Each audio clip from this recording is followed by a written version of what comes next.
everyone, welcome back to Fitness, Nutrition and Soul channel, and today we're going to talk about stress. First of all, we would need to learn what is stress and what is trauma. So stress is generally a response which consists of tension and discomforts, but the trauma is something which is very severe. So that can produce the long-term psychological plus physiological health consequences. But however, the stress it's required for the body.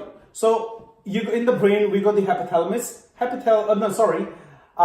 We got the two types of nervous system. One is the central nervous system, and then the second one is the autonomic nervous system. In the autonomic nervous system, we got the two, which is called the sympathetic nervous system and the parasympathetic nervous system. So the parasympathetic one is the one which actually helps to digest and relax. Sympathetic one is the one which is called the fight or the flight mode. So that actually helps us to do when the things are required. For example, if you see a lion coming towards you, for example, you will run. In that case, your sympathetic nervous system is going to get really activated, and you're going to try to escape from that, or from the fear, or whatever is required in your daily life. In that case, the sympathetic system is really required. However, what's the problem these days is that we're living in a world with the chronic stress all the time, either due to the financial reason or inflation, mortgage, relationship, divorce, abuse in the families, or it could be a million other reasons of the stress. So when the sympathetic nervous system is really activated all the time, it really suppresses your immune system and can have a whole lot of the impact on your body, which we're going to discuss further. So the way we should live our life is that the parasympathetic system should be more activated than the sympathetic. But these days, the sympathetic is getting really activated because of the people's lifestyle and due to the different reasons which we're going to discuss. So first of all, we will just talk a little bit things like the hormones included. So you got your cortisol, which is these hormones are actually released by your adrenal. So which is the cortisol, epinephrine, and norepinephrine. And in the brain, which I discussed before, you got the central nervous system, autonomic, parasympathetic, and sympathetic. So that's how your body manages the stress level. So first of all, the stress is, I might have said first of all a few times, sorry. The stress is divided into the eustress and the distress. So the eustress is the one which is the good stress. The distress is the one which is the bad stress. So the good stress is the one, for example, you went to the gym, you had a good workout, but not overtraining though. It's gonna make you feel better. It's gonna release the endorphins. You do anything which is a little bit challenging for you, but it gives you the accomplishment in the life. That kind of stress it's a good for your life, or good for you. However, the distress is the one which is actually no good for you and can cause anxiety, depression, anger, and so on. So we need to see that we gotta try to manage that so that we don't fall into the depression and the anxiety level. Also, the reasons which can cause distress is the emotions. So now it can be good, and also surprisingly it can be good and the bad. It can be both, depending if you go too extreme. So for example, anger, of course it is happy, it is not, but if you go to the extreme happiness, I wouldn't say that it's, but what happens is when we become extremely joy and extremely happy, we sometimes tend to do things which cannot have a good outcome. So for example, that you got really excited and you either end up drinking too much, or you either end up consuming too much food, or you either ending not listening to your partner, or whatever, that you just behave in an overexcited state in which that in the future you think that, oh, maybe I could not have been done that.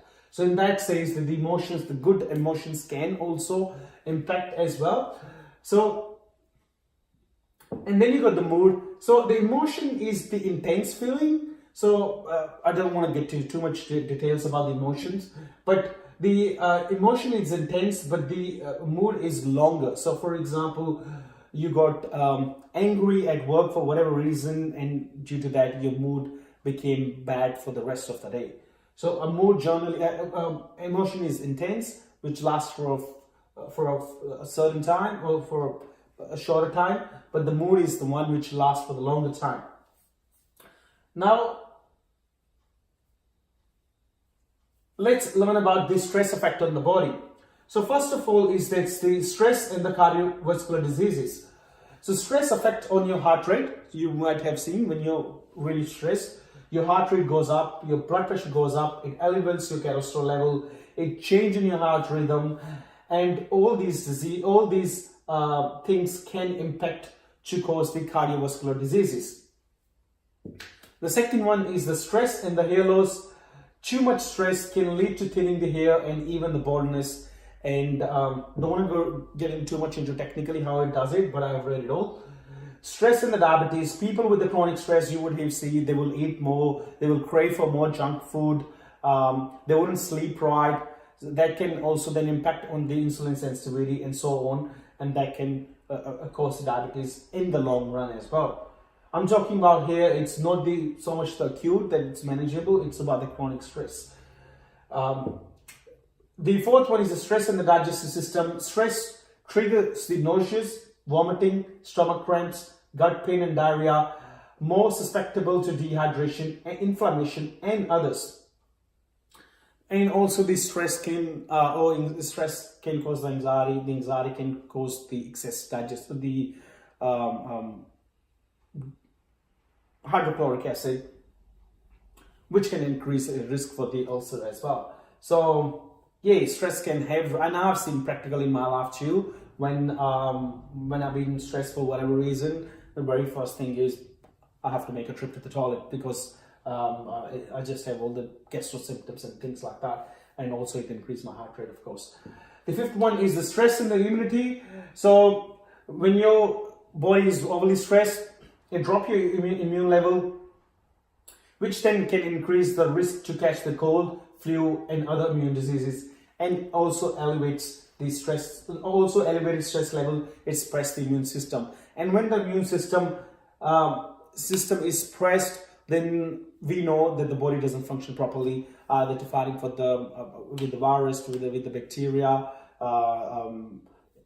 and there's so many things which has not been scientifically been proven, but according to my logic sense, that it can also cause the cancer, because when your immune system is really down, then your body is not functioning properly. In that scenario, maybe your cell can get or your DNA get mutated and it escape from the immune system, and then that's how the cell can multiply, or mutated DNA can multiply. But that's my understanding.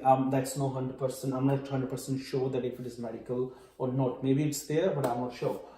The sixth one is the psychophysiological, which is your asthma, ulcers, and the others. Again, it can if you got asthmatic, stress can cause the asthma attack, and also increase the risk for the ulcers and the other. Illness can elevate the stress. So that means that, so for example, if you got any disease, or like for example, if you got physical injury or you're facing any physical illness, it could be anything, that can also increase your stress level as well. So for example, something is not working within your body. It could be like, for example, you broke your arm or whatever, and that will increase the pain, and then your pain can give you the feeling of the hopelessness, and that can increase the stress level. Sorry, speaking too fast. The body is pretty much interlinked to each other. The emotions, the pain can impact on the emotions and can impact on the different functions of the body, and so they're all interlinked.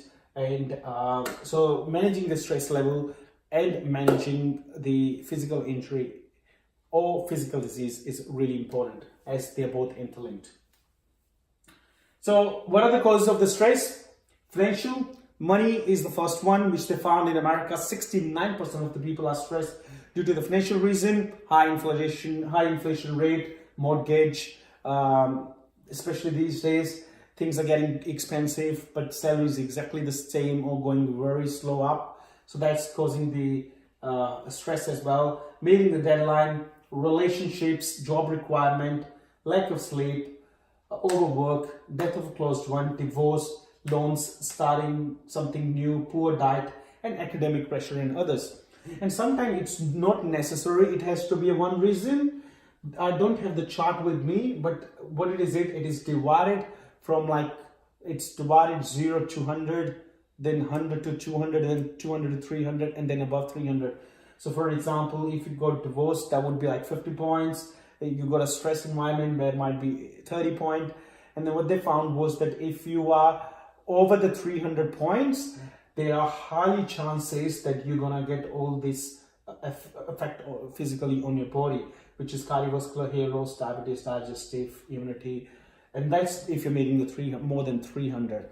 If you're somewhere around 150, 200, then there are 50% chances. But if you're under 100 or 150, I'm not sure, then the chances are very minimal. So it's the accumulation of the stress, and in the frequency, intensity, and the timing, and how you cope up. It's a lot of things how you do it, and everyone would have the coping strategy and how they manage the stress. Check out the last one, which is the physical symptoms of stress.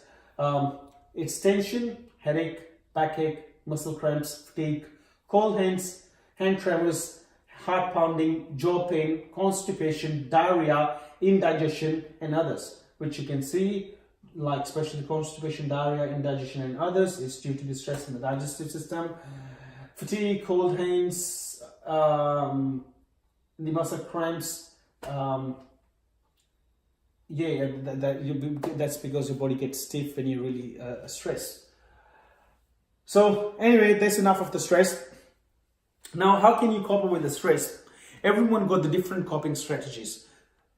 You got to find out what works for you before you go and get on the antidepressant medication or different things out there, even the painkillers or whatever, the way you're trying to combat the pain or the stress, or escape from the stress, either by drinking alcohol or taking drugs or antidepressant or whatever, the way you're coping. You know these coping things are not really good for you and would have actually do more harm to your body in the long term, both psychologically plus physiologically. So what you need to do is you got to find the natural coping skills, which could be either meditation, relaxation, listening music. Write down all the list which is causing you the stress. Is it your work? Is it your loan? Is it your mortgage? Is it that you're not sleeping properly? Is it that you're not eating right? Is it that you're overtraining? It could be so many different reasons. Write it down and try to pinpoint what's causing more, and then try to find the solution for that. So for example, if you got the mortgage and you really get stressed about it, and then you got a lifestyle such that you go out and spend a lot of money on that, even by doing meditation or drinking alcohol, taking drugs, is not going to help. What's going to help is to reduce the mortgage. So rather than going out, spending the money in the pub or whatever the activities, or buying expensive things, try to reduce the mortgage. If that's making you stress, if you can manage it, that's fine. But if that's not making you stress, then try to do that. And that's how I'm doing this. I'm trying to, everyone got the fixed expenditure, which could be mortgage, rent, electricity bill, water bill, and so on. So my target at the moment is to reduce the fixed bills to the minimum level I can, so that even if something happened in the future financially, then I would not get stressed that much. So I would be in the better situation to manage myself and manage my situation and manage my work. So try to work it out, what's causing you the stress, and find a solution for it. And then if you don't know how to do it, talk to your family members first, talk to your friends. Then if you think you still cannot resolve it, then you can talk to the psychologist. And in some extreme cases, you might need to see the psychiatrist or get on the antidepressant, but that's always use a last resort, and never ever think that the alcohol is going to help you to cope in the skills. Maybe here and there, yes, having a couple of drinks, if it helps you, that's fine, but don't become alcoholic. That's it, guys. Thanks for watching the video. And just the last thing, sorry, when I was reading about the stress chapter, even the deficiency of the macronutrients can also increase the stress level as well, because the body does not got the nutrient to make the hormones to provide you the energy. For example, for the carb cycle, the body needs the vitamin B and the magnesium and stuff to complete the carb cycle, which provides us the ADP, which gives us energy to survival. So you've got to make sure that you're eating the proper diet as well, and sleeping 7 to 8 hours, and doing the exercise. And sorry, I forgot to mention the exercise. Exercise was really important to release the endorphins. And then there's one video which I watched a long time before. This doctor has been treating the depression from last 30 years. And according to him, if there's any single drug out there, or if there would be any single drug out there, and he said that's the exercise. So don't undervalue the importance of the exercise, proper nutrition, and the sleep, and manage your other parts and do some kind of relaxation, meditation. And that's it, guys, and that's how you can cope up with the skills. If you have any question, just put it in the comment. If you haven't subscribed to my channel, please do it now. And thanks, guys. Thanks for watching my video.